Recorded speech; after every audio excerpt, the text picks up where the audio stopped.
Hello, fellow cycling fans, and welcome to the preview of stage 13 of La Vuelta a España 2024. Before we dive into the stage profile, potential breakaway riders, favorites for the win on the stage, the weather, and bookmakers' odds, let's do a quick recap of stage 12. It was a pretty uneventful day for the GC guys. All the action was for the breakaway and in the breakaway. Once the breakaway formed, the peloton soft pedaled up the climb and there were no changes in the GC. As you can see, all guys in the top 18 stay on the same positions. Harold Tejeda from the breakaway jumps a few positions, but it doesn't really matter. The stage was won by Pablo Castrillo. Incredible win for the young Spaniard from Equipo Kern Pharma. Their first win in this year's Vuelta, his first professional win. That meant a world to this young man. He was thrilled, he was crying once the stage was finished. Also, the former leader of that team passed away on Wednesday, unfortunately, so it has a massive impact on everyone in that team. Everyone was very emotional and they were crying and celebrating at the same time. Max Poole comes short once again, 8 seconds behind Castrillo. He left it too late and couldn't catch Spaniard in the end. Marc Soler third, Mauro Schmidt, Narvaez, Van Seven and Tejada, Verona, Meintjes and Oscar Rodriguez rounding up the top 10. Those are the breakaway guys. Then the first of the GC guys was Matthias Kjellmose. He did kind of a sprint in the end. I don't know why. Maybe he just wanted to test his legs in front of this mountainous stage 13. In the points classification, obviously no major changes. Wout van Aert still leads.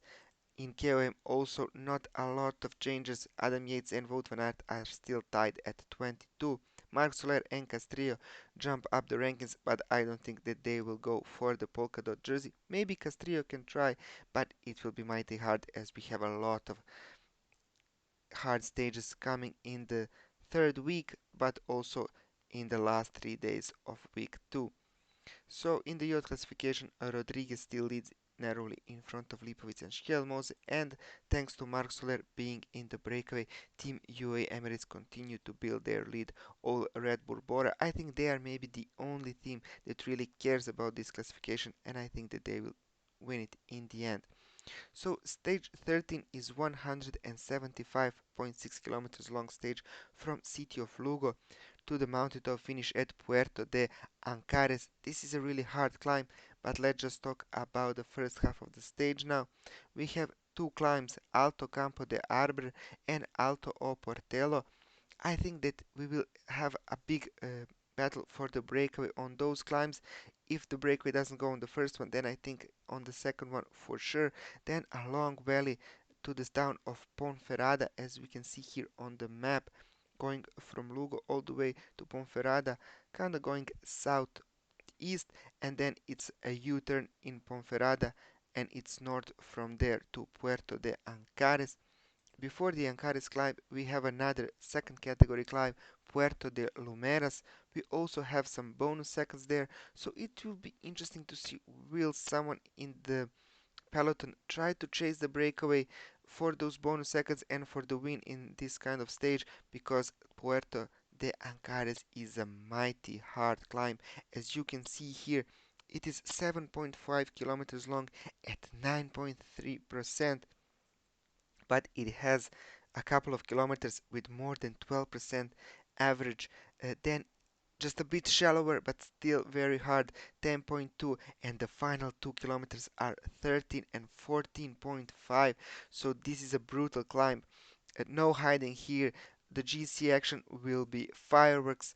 I expect guys like Roglic, Landa and Mas to attack here. This is their chance to continue biting into O'Connor's lead. He still has some uh, he still has some 3 minutes and 16 seconds in front of Roglic, almost 4 minutes in front of Mas, more than 4 minutes in front of Carapaz and Landa. Even if those guys don't fight for the win, they still have to take time from Ben O'Connor, and we are going to see massive amount of attacks in the coming days. Decathlon, they still look fairly good. They have Gal, they have Parepantre, so they can control it a bit on those kind of gradients. I don't expect them to help much Ben O'Connor, but it can be a psychological advantage. In the breakaway, we can expect the same teams: DSM, Lotto, Jayco, UAE, Ineos, Astana again, Lidl, Israel. Visma, of course, can try with Sepp Kuss. There will be a lot of battle to get in the breakaway in the first half of the stage. If no one from the GC can get away, then I can see the breakaway taking the stage once again, but they will need some, I think, 5 or 6 minutes before the penultimate climb, maybe even 8. And once the GC action turns hot, then they will be their target for the stage win as well. Our riders have to battle with the gradients, but they also have to battle with the weather. But luckily tomorrow it will be perfect cycling conditions, some 28, 29 degrees with a bit of overcast sky, just a light breeze from northwest, 2 meters per second, so nothing important. I would like to ride in this kind of weather in La Vuelta. And before we move on to bookmakers odds, guys, don't forget to subscribe to my channel so you never miss a preview of a Grand Tour stage on my channel ever again. Hit that subscribe button and a notification bell. Also, tell me in the comments who is your pick for the win tomorrow. And bookmakers have Enric Mas as the top favorite.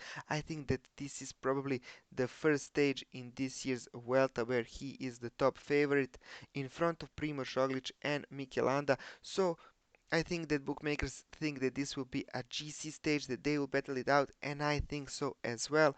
Then we have Michael Woods and Eddie Dunbar, probably from the breakaway, as well as Jack Haig and Matthew Riccitello.